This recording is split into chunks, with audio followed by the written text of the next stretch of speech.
Samantala, bubuwisan na ng Bureau of Internal Revenue ang mga online seller at merchant sa bansa simula July 15. Ang reaksyon ng mga nasa online selling business, nagpabalik si Clazel Pardilla. Mula sa ilang pirasong helmet na ibinebenta online, ganito na karami ngayon ang tinda ni Ian. May pwesto na rin siya sa Quezon City na mas tinututukan ngayon. Pansin niya kasi ang paglobo ng gasto sa pag-online selling.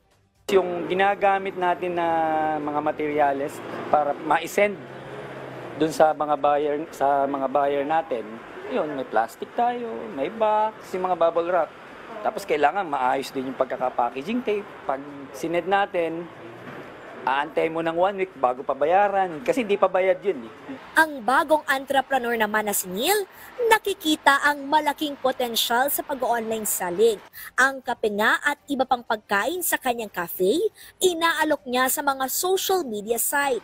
Nag-apply na rin siya sa mga online food delivery service kung saan maaring umorder ang kanyang mga customer. Nowadays, everyone is on social media.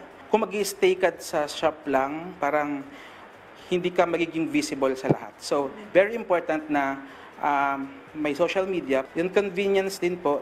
Abiso ng Bureau of Internal Revenue, sisingilin na ng buwis sa mga online seller at merchant. Alinsunod sa Revenue Memorandum Circular No. 79-2024, epektibo July 15, pinasisingil ng BIR sa mga electronic marketplace operator at digital financial service provider ang 1% withholding tax o buwis sa mga online seller.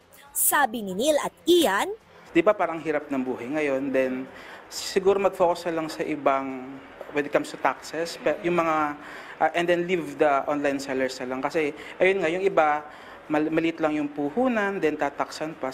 Pabor naman, pero dun lang sana sa malalaki.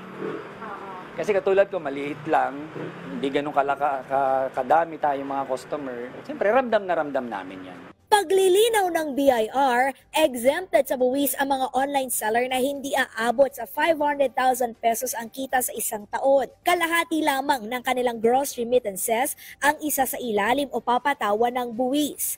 Git ng BIR, mapapisikal man ang tindahan online, ay may obligasyon na magbayad ng buwis. 1/2 of 1% lang.